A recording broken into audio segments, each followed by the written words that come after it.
కొద్దిగా కంగారు ఉంది. ఏంటిదంటే నాకు కొంతమంది టార్గెట్ పెట్టారు, నువ్వు ఖచ్చితంగా 12 గంటలకు చేయలేవు అని పందెం కాశారు నాతో. అదొక టెన్షన్లా ఉంది. ఏ ఏ విధంగా అయినా కానీ 12 గంటలకు ముగించేయాలి. అదొక టెన్షన్ ఉంది. చూద్దాం, మరి వాళ్ళు గెలుస్తారు, నేను గెలుస్తాను, పందెంలో చూసుకోవాలి. మరి మన ధ్యానం కొరకై యోబు గ్రంథము రండి. యోబు గ్రంథము కొద్ది కష్టమే. యోబు గ్రంథము 1వ అధ్యాయము 1వ వచనం అందరం కలిసి చదువుదాం. ఊజు దేశమునందు యోబు అను ఒక మనుష్యుడు ఉండెను. అతడు యథార్థవర్తనుడును న్యాయవంతుడునై దేవుని యందు భయభక్తులు కలిగి చెడుతనమును విసర్జించిన వాడు. కాబట్టి సహాయం కొరకు ప్రార్థన చేసుకుందాం. మమ్మల్ని మికిలిగా ప్రేమించిన మా ప్రియ పరలోకపు తండ్రి, ఇంతవరకు కూడా మమ్మల్ని కూడా కాచి కాపాడి రక్షించి నీ చల్లని రెక్కలతో నాయన ప్రభు నీ వాక్యము కూడా అందించి మేము కూడా హృదయమారా నాయన ప్రభు నిజమైన ఆరాధన కలిగిన అనుభవములతో నిన్ను కూడా ఆరాధించగలుగుతూ కృప అనుగ్రహించారు. ఇప్పుడు కూడా మేము కూడా నీ శరీరంలో నీ రక్తంలో పాలు పంపులు పొందుచుండగా మేము కూడా ఇటువంటి అనుభవం కలిగిన వారముగా యోబు యొక్క జీవితంలో నుంచి మా యొక్క జీవితమును కూడా సరిచూసుకొని యథార్థవంతులముగా న్యాయవంతులముగా నీ దృష్టికి అనుకూలమైనది చేసేవారముగా ఉండి అందులో పాలు పంపులు పొందాలని మీరు కూడా వాక్యలేఖనములను తీసుకొని వచ్చి ఉన్నారు. అటు మేము కూడా మా హృదయములను, మా ఆత్మలను, మా ప్రాణములను, మా శరీరములను మేము కూడా సజీవ యాగముగా మీకు సమర్పించుకొని నాయన ప్రభువా నీ మనసుతో మా యొక్క మనసులను కూడా స్థిరపరుచుకొని నాయన ప్రభా నిందారహితులుగా నిర్దోషులుగా నీ రక్తమాంసంలో చేయవేయుటకు సహాయత దయచేయమని కోరుకుంటున్నాం. నిలబడుతున్న నేను కూడా అయోగ్యుడను, అపాత్రుడను, ఎన్నిక లేనివాడను, నిష్ప్రయోజకుడను, కూర్చున్న వారి కంటే యోగ్యత లేనివాడనని ఒప్పుకొంచున్నా. మీరు పైనుండి ఏమైనా సహాయం చేస్తేనే తప్ప వట్టివాడను మట్టివాడనని ఒప్పుకొంచున్నాను. సమస్త కార్యములు మీ చేతులకు అప్పజెప్పుకుంటూ సమస్త ఘనత మహిమా ప్రభావాలు మీకే చెల్లిస్తూ యేసుక్రీస్తు వారి అతి శ్రేష్టమైన నామమున మిక్కిలి వినయముతో ప్రార్థించి అడిగి వేడుకొంచున్నాం తండ్రి, ఆమేన్. కాబట్టి మొదటిగా మనము అబ్రహామును యోబును కూడా చూసుకున్నాం. మరొకసారి మన గమనంలోనికి దేవుడు యోబును తీసుకొని వచ్చి ఉన్నాడు. కాబట్టి మనము కూడా ఆయన రక్తమాంసముల్లో చెయ్యి వేయక పూర్వము మనము కూడా ఏ విధముగా ఉండాలి, కాబట్టి మన జీవము అంటే జీవితము, మన యొక్క క్రియలు ఏ విధముగా ఉండాలి, మన యొక్క నడువడి ఏ విధముగా ఉండాలి, మన యొక్క సాక్ష్యము ఏ విధముగా ఉండాలి అనేది మనము కూడా చూసుకొని వాక్యపు వెలుగులో పరిశీలింపబడిన హృదయంతో ప్రోక్షింపబడిన తలంపులతో మనము కూడా అందులో చేయవేయాలనేది దేవుని ఆశ ఉంది. కాబట్టి యోబు యొక్క జీవితంలో చూసుకున్నట్లయితే ఊజు దేశమునందు యోబు అను ఒక మనుషుడు ఉండెను. కాబట్టి ఊజు దేశంలో చాలామంది మనుషులు ఉన్నారు, కానీ ఆ దేశం అంతటిలో కూడా ఒకే ఒక మనుషుడు ఉన్నాడంట. అంటే మీరు ఆయన ఒక్కడే ఉన్నాడు అనుకోకండి, చాలామంది ఉన్నారు. ఆ దేశంలో దేవునికి యథార్థముగా ఉన్న మనుషుడు ఒకడున్నాడు. ఓకేనా? ఊజు దేశమునందు యోబు అను ఒక మనుషుడుండెను. అతడు యథార్థవర్తనుడును న్యాయవంతుడునై దేవుని యందు భయభక్తులు కలిగి చెడుతనమును విసర్జించిన వాడు. కాబట్టి మనము కూడా దేవుని బలలో చేయవేయాలంటే మనకు మొదట ఉండవలసిన లక్షణము ఏంటిది అంట? యథార్థత. యథార్థత అంటే ఏంటంటే కపటము లేని హృదయము. కపటము అంటే ఏంటి? కరెక్ట్గా చెప్పారు. కపటం అంటే ఏంటంటే పైన ఒకటి ఉంటుంది, లోపల ఒకటి ఉంటుంది. పైన ఒక మాట ఉంటుంది, లోపల ఇంకో మాట ఉంటుంది. కాబట్టి కపటము లేని మనస్సు, నింద లేని మనస్సు. కాబట్టి ఇంకా హెబ్రూలో నుంచి వచ్చింది ఇది. యథార్థత అనే మాటకి ఏంటంటే టోమ్. టోమ్ అంటే ఏంటంటే నిందారహితుడు, లోపము లేనివారు, అలాగే బ్లేమ్లెస్ అండ్ పర్ఫెక్ట్. అంటే నింద లేని వారముగా ఉండాలి మనము, ఇంకా కపటము లేని వారముగా ఉండాలి. చాలా ఉంటాయి యథార్థత అంటే. కాబట్టి ఇతడు ఏ విధముగా ఉన్నాడు అనే కొన్ని విషయాలు చూసుకుందాం. యథార్థత అంటే ఏంటో కూడా కొంత చూసుకుందాం. కాబట్టి కీర్తనల గ్రంథము 119వ అధ్యాయము రండి.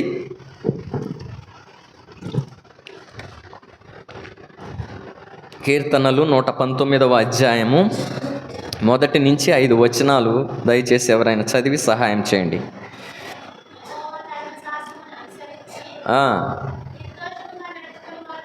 నిర్దోషముగా నడుచుకొని వారు ధన్యులు, ఆయన శాసనములను గైకొనుచు పూర్ణ హృదయముతో ఆయన వెదుకువారు ధన్యులు. వారు ఆయన మార్గములలో నడుచుకొనుచు ఏ పాపమును చేయరు. నీ ఆజ్ఞలను జాగ్రత్తగా గైకొనవలనని నీవు మాకు ఆజ్ఞాపించి ఉన్నావు. ఆహా, నీ కట్టడలను గైకొనున్నట్లు నా ప్రవర్తన స్థిరపడి ఉండిన నెంత మేలు. నీ ఆజ్ఞలన్నిటినీ నేను లక్ష్యము చేయనప్పుడు నాకు అవమానము కలగనేరదు. కాబట్టి 9వ వచనం చదవండి. యవనస్తులు దేని చేత తమ నడతను శుద్ధిపరుచుకొందురు, నీ వాక్యమును బట్టి దాన్ని జాగ్రత్తగా చూచుకొనుట చేతనే గదా. కాబట్టి మనము కూడా యథార్థవంతులముగా నడవాలి అంటే మనము దేనిని అనుసరించి నడుచుకోవాలంట?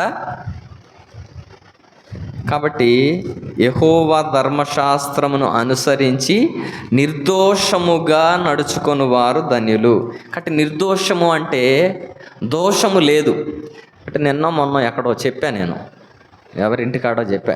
1 యోహాను సువార్త, 1 యోహాను రాసిన పత్రిక, యోహాను రాసిన మొదటి పత్రిక 3వ అధ్యాయము 19వ వచనం చదవండి.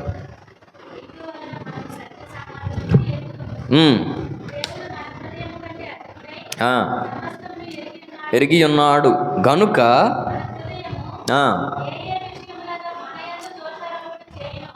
మన హృదయము మన విషయములో ఏ విషయములలో మన యందు దోషారోపణ చేయునో ఆయా విషయములలో ఆయన ఎదుట మన హృదయములను సమ్మతిపరచుకొందుము. ప్రియులారా, మన హృదయము మన యందు దోషారోపణ చేయని ఎడల దేవుని ఎదుట ధైర్యము గలవారమగుదము. కాబట్టి ఇక్కడ మనం చూడవలసిన విషయం ఏంటంటే, ప్రియులారా, మన హృదయము మన యందు దోషారోపణ చేయని ఎడల మనము దేవుని ఎదుట ధైర్యము గలవారముగా ఉందము. కాబట్టి మొదటిగా దేవుని ఎదుట మనము ధైర్యము కలిగిన వారముగా ఉండాలంటే మన మీద సాక్ష్యము ఇవ్వవలసిన వారు ఎవరంట? చెప్పండి. ఒకసారి ప్రార్థన చేసేటప్పుడు మన హృదయం మనతో మాట్లాడుతుంది. మరి ఎంతమందితో మాట్లాడిద్దిలే కానీ అప్పుడప్పుడు మాట్లాడుతుంది. ఏంటంటే, ఏంటమ్మా నువ్వు ఆరాధన చేస్తున్నావు, నిజమేనా ఇది? నువ్వు చేసే ఆరాధన నిజమేనా? దేవుని ఎదుట మనం ధైర్యంగా ఉండాలంటే మన హృదయం మన మీద దోషారోపణ చేయకూడదంట. వేరే వాళ్ళు చేసినా చేయకపోయిన తర్వాత సంగతి. మళ్ళీ ఇంకో విషయం, దోషారోపణ చేసే విషయంలో కూడా మన హృదయం కూడా దోషారోపణ చేయాలంటే ముందు మనం బతికుండాలి. ముందు ఏ విధముగా?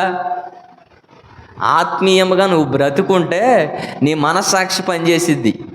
అర్థమవుతుందా? నువ్వు ఆత్మీయముగా బ్రతికి లేవనుకో, నీ మనస్సాక్షి పనిచేయదు. ఏం చేసినా కూడా ఎలా ఉంటుందంటే కరెక్ట్ ఉందిగా సామెతలు, ఒకడు తనకు ఏర్పరచుకొనిన మార్గము ఎట్టిదైనను అది తన దృష్టికి అది సరి అయినదిగా కనబడును, కానీ తుదకు అది మరణానికి దారితీస్తుందంట. కాబట్టి యథార్థత అంటే ఏంటంటే, మొదటిగా మన హృదయము మన మీద దోషారోపణ చేయకూడదు పక్కనోళ్ళు. కాబట్టి యథార్థత, ఇప్పుడు యోబు గురించి ఎవరు సాక్ష్యం ఇస్తున్నారు ఇక్కడ? చదవండి ఆ వచనం, యోబు గ్రంథంలోనే పట్టుకొని ఉండండి. 8వ వచనం, నీవు నా సేవకుడైన యోబు సంగతి ఆలోచించితివా?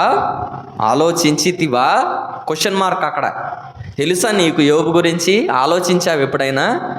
అతడు యథార్థవర్తనుడును న్యాయవంతుడునై దేవుని యందు భయభక్తులు కలిగి చెడుతనమును విసర్జించిన వాడు, భూమి మీద అతని వంటి వాడెవడును. అబ్బా, భూమి మీద ఊజు దేశం అని చెప్పారు. అక్కడ ఊజు దేశంలో ఒక మనుషుడు ఉన్నాడు. మళ్ళీ ఇక్కడికి వచ్చేసరికి దేవుడు ఏమంటున్నాడంటే, భూమి మీద అతని వంటి వాడు ఎవడు లేడు. ఎందులో అంటే యథార్థతలో, న్యాయము చేసే విషయంలో. 3వది దేవుని యందు భయభక్తులు కలిగిన విషయంలో. 4వది చెడుతనమును విసర్జించే విషయంలో. కాబట్టి ఇక్కడ మీరు చాలా జాగ్రత్తగా ఆలోచిస్తే మనము యథార్థవంతులముగా ఉండవచ్చు, న్యాయవంతులముగా ఉండవచ్చు, భయభక్తులు కలిగిన వారముగా కూడా ఉండవచ్చు. కానీ 4వది ఏంటంటే, ఈ 3 కలిగి 4వది చేయకపోతే ఈ 3 కూడా వ్యర్థమే. చెడుతనమును విసర్జించే వారముగా ఉండాలి. కాబట్టి మన యొక్క జీవితాల్లో సామెతల గ్రంథంలో ఒక మాట ఉంది. ఏంటిదంటే, అతిక్రమములను దాచిపెట్టువాడు వర్ధిల్లడు, వాటిని ఒప్పుకొని. ఏంటిది దీని మీనింగ్ ఏంటి? కాబట్టి మనం కూడా చాలాసార్లు ప్రతి ఆదివారం దేవుని బలలో చేయి వేయకపోవడం మనం వచ్చే సమయానికి మనం ఏం చేసుకుంటాం? Something is wrong with us, everybody. అందరితో ఏదో ఒక లోపం ఉంటుంది. ఏం చేస్తాం? దాన్ని ఒప్పుకుంటాం, చేయి వేస్తాం. కానీ ఏం చెయ్యం? ఒప్పుకొని విడిచిపెట్టడం అంటే ఏంటి? విడిచిపెట్టడం అంటే ఏంటండి? నేను కాశీకి వెళ్ళాను, ఏం చేశానంట, నాకు ఇష్టమైన, హిందువులు చెప్తుంటారు కొంతమంది, నాకు ఇష్టమైంది ఏదైనా వదిలి రావాలంటేనంట, ఒక ఆమె వెళ్ళంట యేసు ప్రభుని వదిలేసి వచ్చిందంట. వెళ్ళి ఈ మధ్య వాక్యం అన్న, ఏం వదిలేసేవాక్క నువ్వు కాశీకి వెళ్ళంటే, యేసు ప్రభు నాకు బాగా ఇష్టమైనవాడు, యేసు ప్రభునే వదిలేసా నేను అని చెప్పిందంట. మనం కూడా కొన్ని విడిచిపెట్టలేం, చెడుతనమును విడిచిపెట్టలేం. కాబట్టి అబ్రహాం అన్నీ కూడా విడిచిపెట్టాడు కదా. అట మనం కూడా చెడుతనమును విడిచిపెట్టాలి, యథార్థ హృదయము కలిగిన వారముగా ఉండాలి. కీర్తనలు 11వ అధ్యాయం 7వ వచనంలో చదవండి. ఎవరు నీతిమంతులంటే, యెహోవా నీతిమంతుడు, ఆయన నీతిని ప్రేమించువాడు, యథార్థవంతులు ఆయన ముఖదర్శనము చేసేదారు. ముఖదర్శనం అంటే ఏంటండి? పాట ఉంది, మంచి పాట. యేసు ప్రభు నీ ముఖదర్శనము చే, ఏంటిది అర్థం ఏంటి? పాటల అర్థం ఏమన్నా తెలుస్తుందా? యేసు ప్రభు నీ ముఖదర్శనము చే నా ప్రతి ఆశను తీర్చుకుందును, నా ప్రతి ఆశను తీర్చుకుందును. యేసు ప్రభు ఆయన ముఖదర్శనముతో మన ఆశ తీర్చుకోవటం అంటే ఏంటి? దేవుని వాక్యముతో మన ఆశలు నెరవేర్చుకోవాలి. కాబట్టి మనకి చాలా ఆశలు ఉంటాయి, కానీ ఆ ఆశలన్నీ కూడా నెరవేరవు. ఎందుకంటే దేవుని దగ్గరికి రాము మనం కదా, దేవుని దగ్గరకు రాము. దేవుని దగ్గరకు వస్తే ఆయన మన ఆశలు తీరుస్తాడు. కాబట్టి నేను ఒక కుటుంబానికి వెళ్ళిన తర్వాత వెళ్తుంటాం కదా, చాలా విషయాలు తెలుస్తుంటాయి. వాళ్ళతో ఏం చెప్పంటే, మనము ప్రయత్నం చేస్తేనంట, ఎవరు ప్రయత్నం చేయరంట, మనం ఎప్పుడైతే ప్రయత్నాలు చేస్తూ ఉంటామో దేవుడు మన నిమిత్తం ప్రయత్నం చేయడంట. మనం ఎప్పుడైతే మన ప్రయత్నం ఆపేసి ఆయనకు అప్పచెప్పి నువ్వు చేయనాయన ఈ పని అంటేనే ఆయన చేస్తాడంట. అంతేగా, ఎవరికన్నా పని అప్పచెప్పినప్పుడు వాళ్ళకి అప్పచెప్పి మళ్ళీ మనం చేస్తామంటారు, నాకెందుకు చెప్పాను, నువ్వే చేసుకో, నేను చేయనని అక్కడ పడేసి వెళ్ళిపోతా. దేవుడు కూడా అంతే. దేవుడికి కూడా మనం ప్రతి కార్యం, విశ్వాసాలు అందరూ కూడా గుర్తుపెట్టుకోండి, ఏదైనా కష్టము కానీ లేకపోతే అనారోగ్యము కానీ ఏదైనా పరిస్థితి కానీ ఏదైనా వచ్చిందనుకో మీ జీవితాల్లో, దేవుడికి అప్పచెప్పండి. అప్పచెప్పితే సరిపోదు, ఆయన చేసేదాకా ఆగండి. ఆయనకి అప్పచెప్పటం అని మళ్ళీ మధ్యలో వచ్చి మనం దూరి మనం చేసేసుకుంటాం. అప్పుడు దేవుడు ఏమంటాడే, చేసుకో, నువ్వు చేసుకో, ఇంకా నేను ఇక్కడ కూర్చుంటా, నువ్వు చేసుకో అంటాడు. మనం ఇంకా వేస్తుంటాం, రాత్రి అంతా వేస్తాం, కానీ ఏమీ పడదు. లాస్ట్కి అంతా అయిపోయాక, అయ్యా రాత్రి అంతా కష్టపడ్డాం, మరి ఏం అవ్వలేదు, మరి ఏం చేయమంటామంటే, ఇప్పుడు నేను చెప్పినట్టు వెళ్ళి చెయ్యి, అప్పుడు నీకు అయిద్ది అంటాం. కాబట్టి మన జీవితాల్లో కూడా ఆయన ముఖ దర్శనం చేసే వారముగా ఉంటాం. యథార్థవంతులు ఆయన ముఖ దర్శనం చేస్తారు. కాబట్టి ప్రతి వారం కూడా బైబిల్ ఎవరు చదివారు అంటే యథార్థత ఎక్కడంటే దేవుని బైబిల్ చదివే దగ్గరే తెలిసిపోద్ది. మొదటి యథార్థత ఏంటంటే దేవుని బైబిల్ చదవాలి. మనము అనుదినము పఠించిన ప్రేమతోడ నడుపును. ఒక్కొక్క లాంగ్వేజ్లో ఒక్కొక్క మీనింగ్ ఉంది. అనుదినము పఠిస్తే ఎలాగ నడిపిస్తాడంట, ప్రేమతో నడిపిస్తాడంట. తెలుగులో if you read it everyday it will help you all the way. అంటే నువ్వు నడిచే ప్రతి మార్గములో కూడా నీకు సహాయం చేస్తా. పడేంగే ఉస్క రోజ్ బరోజ్ మార్గ్ మే కతర్ కోయి నా హో. అంటే నీ మార్గాల్లో ఎవరు కూడా నిన్ను ఇంక జయించలేరు. కాబట్టి దేవుని వాక్యములో అంత శక్తి ఉంది. మనము కూడా యథార్థవంతులముగా ఉండాలంటే ఆయన ముఖ దర్శనము చేయాలి. కాబట్టి ఆయన వాక్యం చదవాలి, ఆయన వాక్యము వినాలి. అందుకనే ప్రకటన 1:3 ఉంది, సమయము సమీపించినది గనుక ఈ ప్రవచన వాక్యములు చదువువాడును ఇందులో వీటిని విని ఇందులో వ్రాయబడిన సంగతులను గైకొను వారును ధన్యులు. కాబట్టి మనం కూడా యథార్థత ఎక్కడ, చదివే విషయములో, వినే విషయములో, గైకొనే విషయంలో మనము కూడా యథార్థవంతులముగా ఉన్నామా లేదా మనము కూడా పరీక్షించుకోవాలి. కాబట్టి సామెతలు 2వ అధ్యాయం 7వ వచనం చదవండి. సామెతలు 2వ అధ్యాయం 7వ వచనం. ఆయన యథార్థవంతులను వర్ధిల్ల చేయను, ఆయన కేడెముగా ఉన్నాడు. కాబట్టి ఆయన యథార్థవంతులను వర్ధిల్ల చేయును, యుక్త మార్గము తప్పక నడుచుకొని వారికి ఆయన కేడెముగా ఉన్నాడు. కాబట్టి మన యొక్క జీవితాల్లో మనం యథార్థవంతులముగా ఉన్నాము అనటానికి నిదర్శనం ఏమిటంటే మనము వర్ధిల్లే వారముగా ఉంటాం. ఏంటంట, నేను ఒకసారి చెప్పా, మీరు వర్ధిల్లకుండా, మీరు ఆశీర్వదింపబడకుండా ఉండటానికి కారణం ఏంటంట, అక్కడ ఇర్మియా గ్రంథమా, అంటే మీ దోషములు మీ పాపములే మీకు అడ్డంగా వచ్చేసినాయి అని ఉంటుంది. ఇర్మియా 5వ అధ్యాయము 25వ వచనం చదవండి.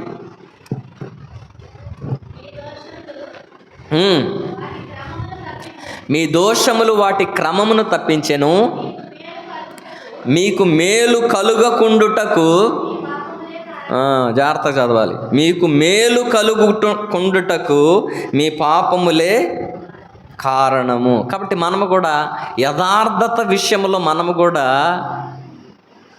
తప్పిపోయినప్పుడు మనకు మేలు కలగకుండా ఉండటానికి, మనము వర్ధిల్లకుండా ఉండటానికి కారణం ఏంటంటే మన యథార్థతకు ఆపోజిట్ ఏంటి, యథార్థత అంటే నిజమని. యథార్థమైన జీవితం కాకుండా ఉంటుంటే అబద్ధం, అంతా అబద్ధమే. కాబట్టి మనము కూడా వర్ధిల్లలేకపోతున్నాము, మనము కూడా ఆశీర్వదించబడలేకపోతున్నాము. ఆత్మీయముగా, శరీరం కూడా ఆత్మీయతలో ఎదగలేకపోతున్నాం అంటే, సత్యములోనికి రాలేకపోతున్నామంటే కారణం ఏంటంటే యథార్థత లోపము. కాబట్టి యథార్థత కలిగిన వారముగా ఉండాలి. యథార్థవంతులకు ఉండే లక్షణం ఏంటంటే యథార్థవంతులు ఆయన ముఖ దర్శనము చేస్తారు. కీర్తనలు 15వ అధ్యాయము కొన్ని వచనాలు చదువుకుందాం. ఇక్కడ మొదటి 4 వచనాలు చదవండి. యెహోవా నీ గుడారములో అతిథిగా ఉండదగిన వాడెవడు, నీ పరిశుద్ధ పర్వతము మీద నివసింపదగిన వాడెవడు, యథార్థమైన ప్రవర్తన కలిగి నీతిని అనుసరించుచు హృదయపూర్వకముగా నిజము పలుకువాడే. ఏంటంట, ఎవరు యథార్థవంతులంటే, ఎవరు దేవుని గుడారములో అతిథిగా ఉండదగిన వారంటే, నీ పరిశుద్ధ పర్వతము మీద నివసింపదగిన వాడు ఎవడు అంటే ఏంటంట, యథార్థమైన ప్రవర్తన కలిగి నీతిని అనుసరించుచు.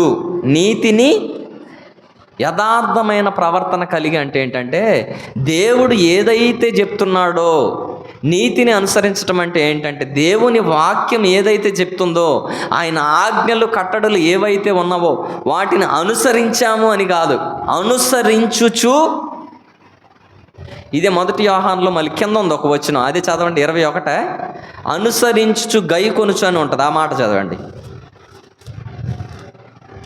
23 మరియు మనం ఆయన ఆజ్ఞలను గైకొనుచు ఆయన దృష్టికి ఇష్టమైనది చేయుచున్నాము గనుక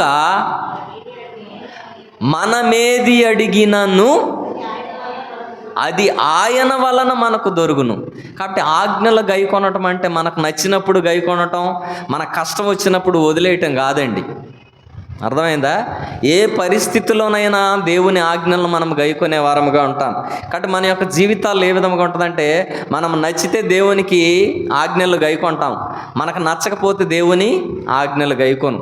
మనకి కలిసి వస్తే మనం దేవుని ఆజ్ఞలు గైకొంటాం, మనకు కలిసి రాకపోతే దేవుని ఆజ్ఞ. కాబట్టి ఇక్కడ 15వ అధ్యాయంలో చెప్పే మాట ఏంటంటే, నీ యథార్థమైన ప్రవర్తన కలిగి నీతిని అనుసరించుచు హృదయపూర్వకముగా నిజము పలుకువాడే అట్టివాడు నాలుకతో కొండెములాడడు, తన చెలికానికి కీడు చేయడు. అట్టివాడు నాలుకతో కొండెములాడడంట. ఏంటంట? యథార్థమైన ప్రవర్తన కలిగిన వారు ఏం చేయరంటారంట, నాలుకతో కొండేలు ఆడరంట. రెండవది ఏంటంట, తన చెలికానికి కీడు చేయడు, తన పొరుగువాని మీద నిందమోపడు, అతని దృష్టికి నీచుడు అసహ్యుడు, అతడు యెహోవా యందు భయభక్తులు గలవారిని సన్మానించుము. కాబట్టి యెహోవా యందు భయభక్తులు గలవారిని ఏం చేస్తారంటే వీళ్ళు యథార్థవంతులు, సన్మానించును. అతడు ప్రమాణము చేయగా, చెప్పండి, అతడు ప్రమాణము చేయగా, చెప్పండి గట్టిగా, నష్టము కలిగినను. యథార్థత అంటే చిన్న విషయం కాదు.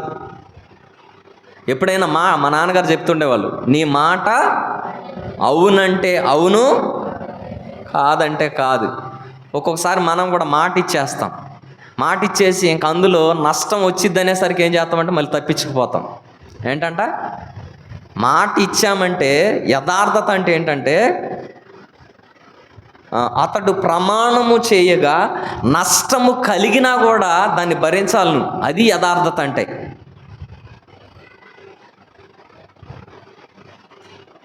అర్థమైందా?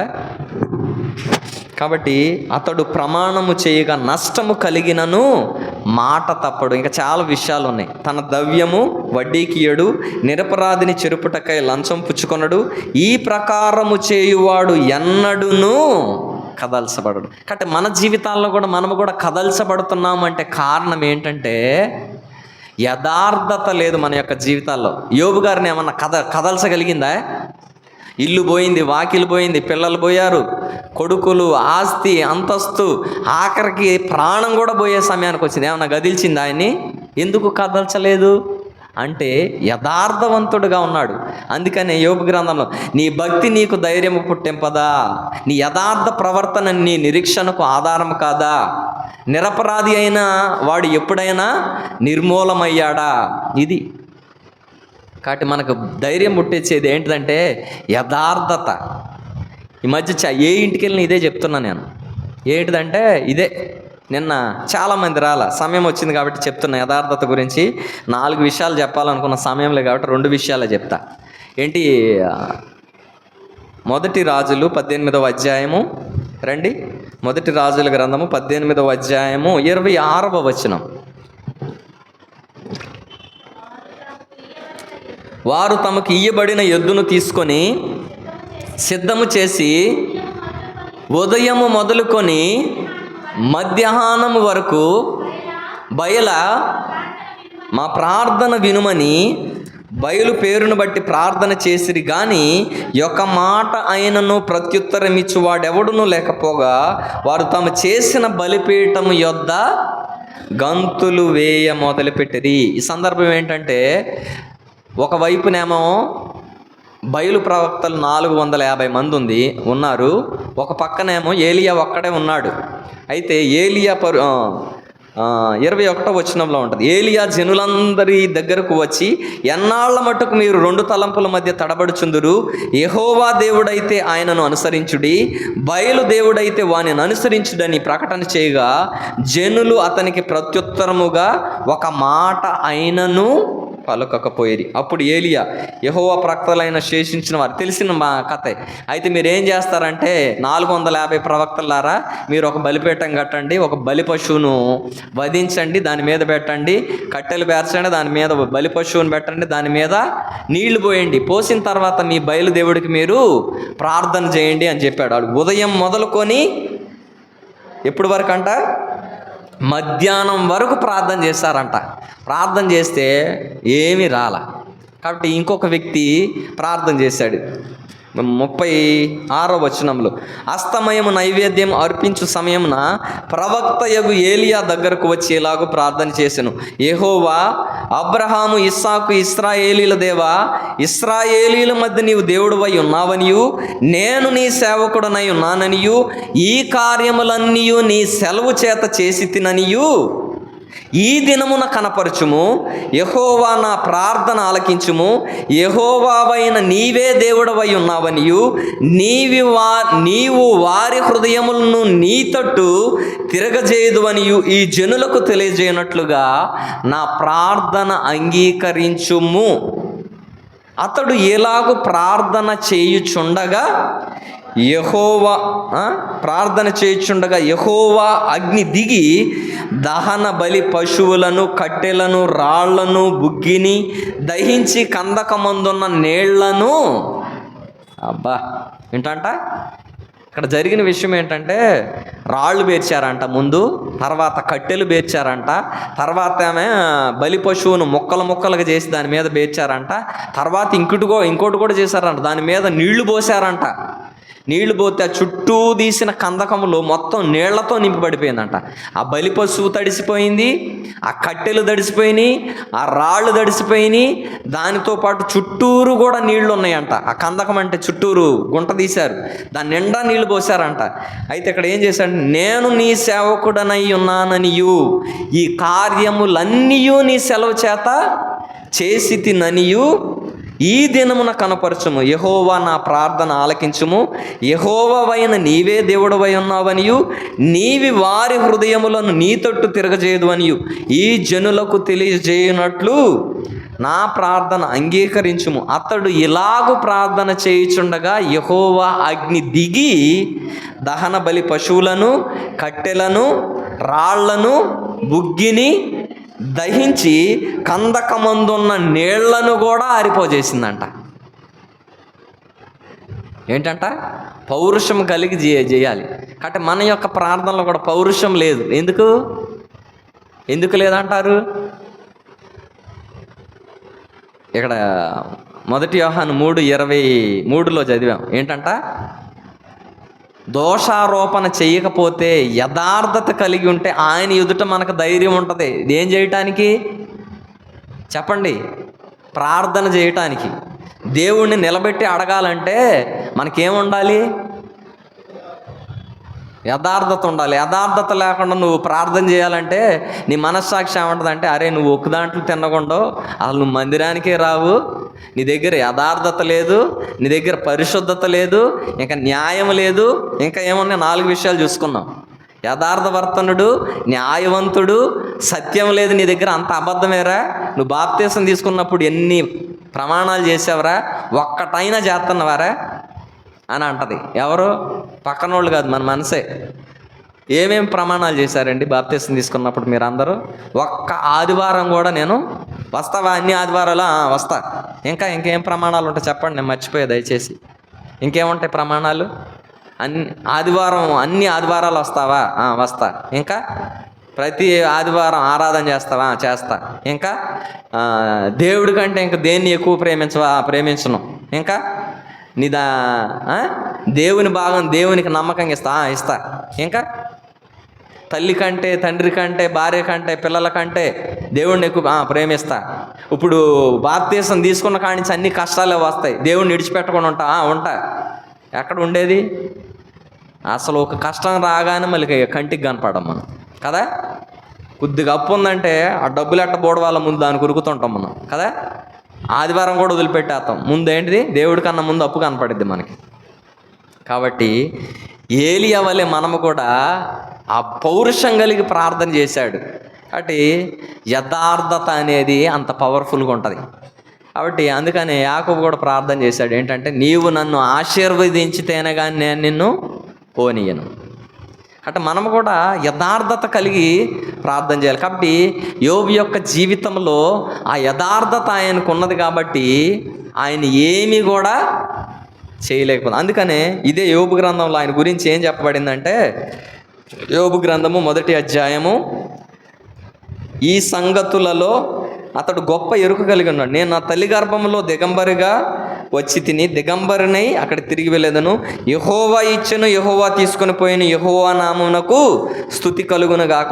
ఈ సంగతులలో ఏ విషయమందును యోబు ఏ పాపమును చేయలేదు, దేవుడు అన్యాయము చేసెనని చెప్పలేదు. ఇంకోటి ఇదే 2వ అధ్యాయము 9వ వచనం, అతని భార్య వచ్చి, నీవు ఇంకను యథార్థతను వదిలివేయకుందువా, దేవుని దూషించి మరణము కమ్మనెను. అందుకతడు, మూర్ఖురాలు మాట్లాడినట్లు నీవు మాట్లాడుచున్నావు, మనము దేవుని వలన మేలు అనుభవించుదమా, కీడును మనము అనుభవింప తగదా అనెను.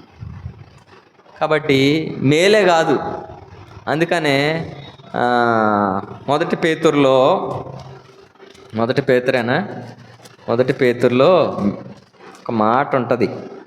1 పేతురు 2వ అధ్యాయము 20వ వచనం చదవండి. తప్పిదమునకై దెబ్బలు తినినప్పుడు మీరు సహించిన ఎడల మీకేమి గణము, మేలు చేసి బాధపడినప్పుడు మీరు సహించిన ఎడల అది దేవునికి హితమగును. కాబట్టి చదవాక ఇంకా, ఇందుకు మీరు పిలువబడితిరి, క్రీస్తు కూడా మీ కొరకు బాధపడి మీరు తన అడుగు జాడయల్ల యందు నడుచుకున్నట్లు మీకు మాదిరి ఇంచిపోయింది. కాబట్టి ఇక్కడ ఏంటంటే సందర్భం ఏంటంటే, ఏదైనా తప్పిదం చేసినప్పుడు మనం దానికి శిక్షణ అనుభవించామంటే దాంట్లో గొప్పతనం ఏం లేదు కదా. మనం తప్పు చేసాం, మనకు శిక్ష వచ్చింది.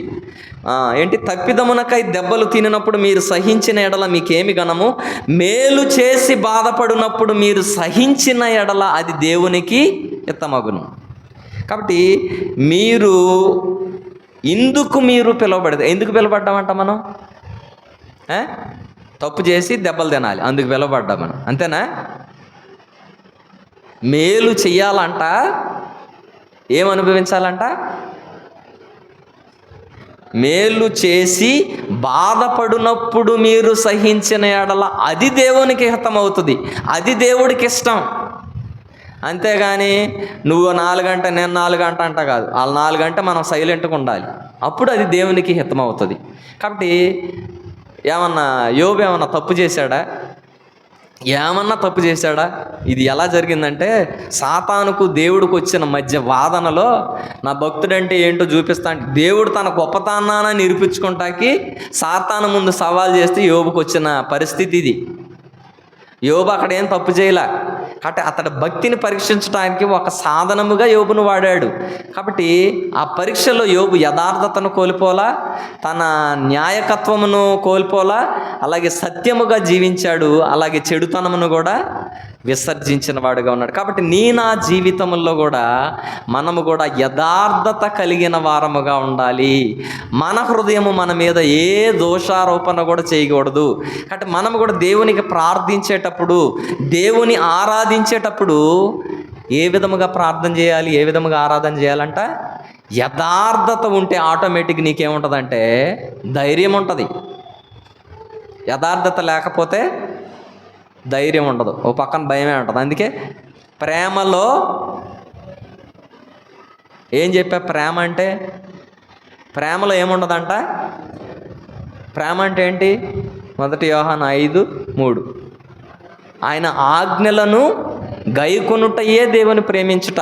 ఎప్పుడైతే దేవుని ఆజ్ఞలను గైకొంటామో మనలో భయం ఉండదు. ప్రార్థన చేసే విషయంలో, దేవుని దగ్గర నుంచి అడిగి పొందుకునే విషయంలో. ఎందుకు? దేవుడు చెప్పినట్టు మనం చేస్తున్నాం, కాకపోతే మనకు భయం ఉండదు. భయపడువాడు ప్రేమలో పరిపూర్ణము చేయబడిన వాడుగా. నువ్వు భయపడుతున్నావు అంటే ఇంకా నువ్వు పరిపూర్ణతలోనికి రాలా. దేవుడు చెప్పే ఆజ్ఞలు నువ్వు చేయట్లా, అందుకని నీకు భయం వేస్తుంది. దేనికి? ప్రార్థన చేయాలన్నా, ఆరాధన చేయాలన్నా. అర్థమవుతుందా? కాబట్టి ప్రేమలో పరిపూర్ణ ప్రేమ భయమును తొలగిస్తుందంట. పరిపూర్ణముగా దేవుని ఆజ్ఞలు గైకుంటే మనకి ఏదన్నా భయం ఉన్నా కూడా తొలగిపోతుంది. భయము దండనతో కూడినదంట. నువ్వు భయపడుతున్నావంటే దేవుని ఆజ్ఞలు నువ్వు గైకొనట్లేదంటే నీకు భయం వేస్తుంది. ఆ భయం ఏం తీసుకొస్తుంది అంటే నీకు శిక్ష తీసుకొస్తుంది. అర్థమవుతుందా? మీరు భయపడుతున్నారు, ధైర్యము లేనివారుగా ఉన్నారంటే మీ దగ్గర యథార్థత లేదు, దేవుని ప్రేమించట్లేదని అర్థం. కాబట్టి మనము కూడా యోబు వలె మొదటిగా యథార్థవంతులముగా మనము కూడా ఉండాలి. కాబట్టి యథార్థత కలిగిన వారముగా ఉన్నామా? న్యాయవంతులముగా ఉన్నామా? భయభక్తులు కలిగిన వారముగా ఉన్నామా? చెడుతనమును విసర్జించే వారముగా మనం ఉన్నామా? ఇవన్నీ న్యాయవంతుడు సత్యవంతుడి గురించి చెప్పని ఇంకో విషయం చెప్పి నేను ముగిచ్చేస్తా. ఏంటంటే చెడుతనమును విసర్జించిన వాడు. కాబట్టి మనము కూడా చెడుతనమును విసర్జించే వారముగా, న్యాయముగా ఉంటే సరిపోదు, యథార్థముగా ఉంటే సరిపోదు, కాబట్టి ఇంకా సత్యవంతులముగా ఉంటే సరిపోదు. కానీ ఈ మూడిటితో పాటు చెడుతనమును విసర్జించాలి. మనం దేవుడు చెప్పేది చేసుకుంటూ మనకు నచ్చింది మనం చేసుకుంటే కాదు, చెడుతనమును తీసి పారేయాలి, దూరముగా పారేయాలి. కాబట్టి కీర్తనల గ్రంథము 34వ అధ్యాయము 14వ వచనం చదవండి దయచేసి. కీర్తనల గ్రంథము 34వ అధ్యాయము. కీడు చేయుట మాని మేలు చేయము, సమాధానము కలిగి సమాధానమును వెదికి దానిని వెంటాడుము. అంతేనా?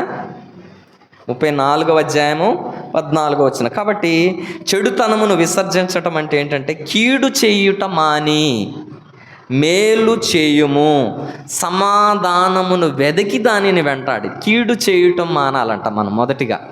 కాబట్టి చెడుతనము అంటే ఏంటంటే కీడు చేయకుండా మన ద్వారా దేనికి కూడా కీడు జరగకూడదు, మన ద్వారా ఎవరికి కూడా కీడు రాకూడదు. మన మాటల ద్వారా కానీ, మన నడువడి ద్వారా కానీ, మన క్రియల ద్వారా కానీ కూడా ఎవరిని కూడా నిందించే వారముగా మనం ఉండకూడదు. కాబట్టి అందుకని దేవుని వాక్యం ఏంటంటే చెడుతనమును విసర్జించడం అంటే ఏంటంటే కీడు చేయటం మానాలి ముందు. మేలు చెయ్యకపోయినా పర్వాలేదు కానీ అంటే ఏం చేయకూడదంట? నువ్వు అన్నం పెట్టకపోయినా పర్వాలేదు కానీ నువ్వు నన్ను దయచేసి తిట్టబాకు. అది కీడు చేయటం అంటే. అన్నం పెట్టకపోగా తిడుతుంటాం మళ్ళీ ఏంటంట. అందుకని చెడుతనమును విసర్జించడం అంటే ఏంటంటే ఎవరన్నా అడుక్కుంటాకు వచ్చినప్పుడు అన్నం పెట్టం మనం ఒక్కోసారి, పెట్టకపోగా ఏరా నీ కాళ్ళు ఉన్నాయి గారా, చేతులు ఉన్నాయిగా, పని చేసుకోలేవా, పో పని చేసుకోపో, ఇంట్లో అన్నం లేదా వెళ్ళిపో అంటే సరిపోద్ది. దానికి ఎన్నెన్ని మాటలు అంటాం మనం. కాబట్టి ఇంకా చాలా ఉన్నాయిలే కానీ కీడు చేయటం మానాలి. మన ద్వారా ఎవరు కూడా శ్రమ పడకూడదు. రెండవది ఏంటంటే సామెతలు 4వ అధ్యాయము 14వ వచనం చదవండి. సామెతలు 4:14 చదవండి. భక్తిహీనుల త్రోవను చేరకము, దుష్టుల మార్గమున నడువకుము. చెడుతనమును అసహించుకోవటం అంటే ఏంటంటే భక్తిహీనులు అంటే ఎవరండి? 4:14 భక్తిహీనుల త్రోవను చేరకము, దుష్టుల మార్గమున నడువకము, దాని యందు ప్రవేశింపక తప్పించుకొని తిరుగుము. ఎవరు దుష్టులు అంటే? భక్తిహీనులు అంటే ఎవరు? దుష్టులు అంటే ఎవరు? దుష్టుల మార్గమున నిలువక, కీర్తన దుష్టుల ఆలోచన చెప్పున నడవక, పాపుల మార్గమున నిలవక, అపహాసకులు కూర్చుండు చోటున కూర్చుండక, యెహోవా ధర్మశాస్త్రమునందుకు. ఎవరు ఈ దుష్టులు అంటే? Simple, it is very easy to identify దుష్టులు. దుష్టులు అంటే ఎవరు? దుష్టుడు పని ఏంటి? ఆడి పని ఏంటి? దుష్టుడు ఏం చేస్తాడు? ఆడి పని ఏంటండి? ఇక్కడ యోబు గ్రంథంలోనే ఉన్నాడు సాతాను గడు. ఆడి పని ఏంటి? ఏమన్నాడు? అతను కలిగిందంతా తీసేయి, వాళ్ళ పిల్లల్ని చంపేయి, ఆస్తిని తీసేయి, ఇంకా రోగమి, కుష్టి వ్యాధి, అది ఇదే ఆడి పని. ఏంటిదంటే దుష్టుడు అంటే ఎవడంటే 24 గంటలు ఏమంటారు, అదేనండి దుష్టులు అంటే ఎక్కిస్తుంటారు, ఒకటే కీయటం, పిత్రిలా సాడీలు చెప్పటం. కాబట్టి ఈ సాతానుగాడు దేవుడి దగ్గరకు వచ్చి చెప్పిన పని అంటే, యోబుకి అన్నీ ఇచ్చావు, ఆశీర్వాదాలు ఇచ్చి అవి తీసేయి, ఆయనకేమో మంచి పిల్లల్ని ఇచ్చావు, పిల్లల్ని తీసేయి, ఇంకా మంచి ఆస్తి ఇచ్చావు, ఆస్తి తీసేయి, ఆరోగ్యం ఇచ్చావు, ఆరోగ్యం తీసేయి. ఇది దుష్టుడు అంటే ఆడు. కాబట్టి చెడుతనమును అసహించుకోవటం అంటే ఏంటంటే ఇతరుల మీద కూడా మనం కూడా లేనిపోని మాటలు కూడా చెప్పకూడదు. కాబట్టి దుష్టులు, భక్తిహీనులు తమ త్రోవను, ఏముంది ఇక్కడ, భక్తిహీనుల త్రోవను చెరము.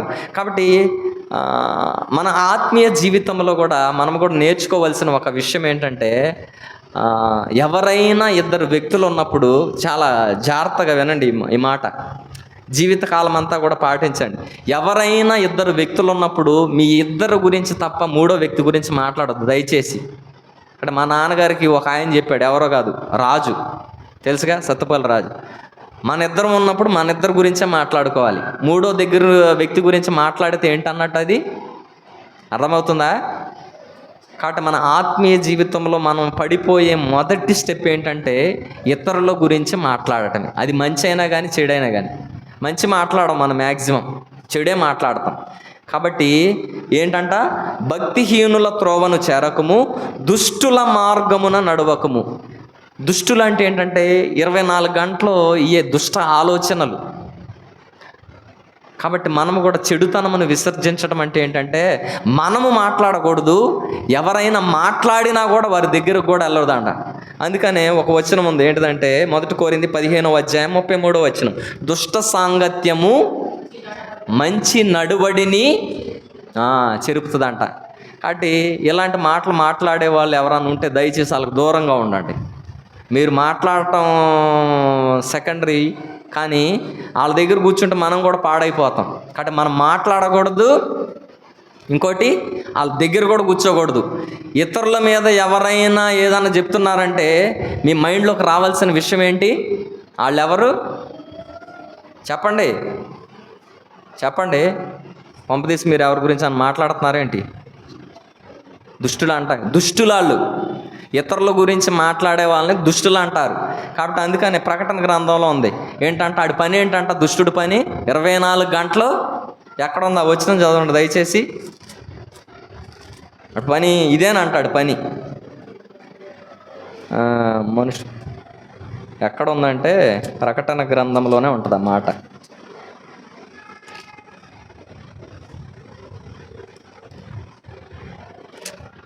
సర్లే, కాబట్టి మనము కూడా ఏం చేయాలంటే ఏం చెప్పే చెడుతనమును విసర్జించే వారముగా ఉండాలి. కాబట్టి మన జీవితం కూడా ఏ విధముగా ఉండాలి అంటే మనము కూడా ఎటువంటి అనుభవం కలిగిన వారముగా ఉండాలంటే రోమీలకు రాసిన పత్రిక 6వ అధ్యాయము, రండి 6వ అధ్యాయము 12వ వచనం చదవండి, తొందరగా చదవాలి. శరీర దురాశలకు లోబడినట్లుగా చావునకు లోనైన మీ శరీరము వలన పాపమును ఏలనీయకుడి. కాబట్టి సమయం ఎక్కువ లేదు కాబట్టి చావునకు లోనైన మీ శరీరమును పాపమును ఏలనీయకుడి. రోమీలకు రాసిన పత్రిక 12వ అధ్యాయం 9వ వచనం చదవండి. 12:9 2-3 వచనాలు. మీ ప్రేమ నిష్కపటమై ఉండవలెను, చెడ్డదానిని అసహించుకొని మంచి దానిని హత్తుకొని ఉండాలి.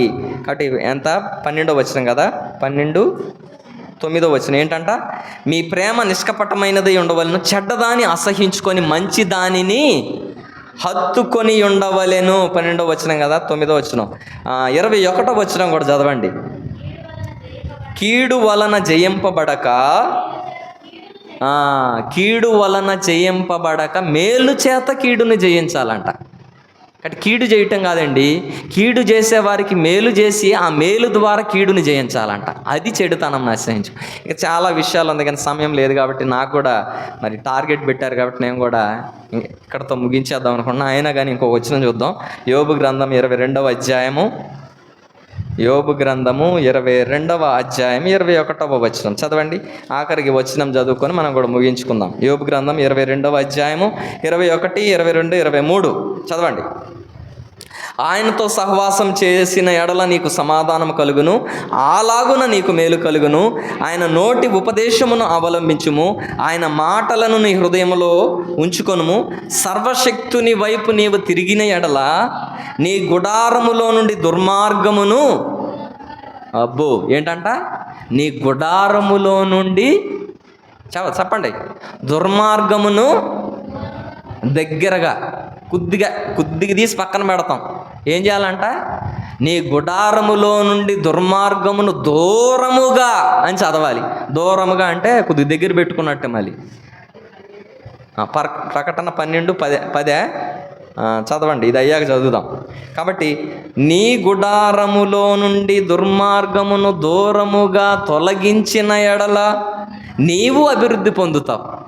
2 గుడారాలు ఉన్నాయండి మనకి. ఏంటంట, ఈ దుర్మార్గాన్ని 2 గుడారాల్లో నుంచి దూరంగా తొలగించాలి. మొదటి గుడారం ఏంటి, హృదయంలో నుంచి పోవాలి. ఇంట్లో తర్వాత సంగతులండి. ఫస్ట్ హృదయం ఏంటంటే దుర్మార్గం ఎక్కడి నుంచి పోవాలి. రెండోది ఏంటంటే ఇంట్లోది.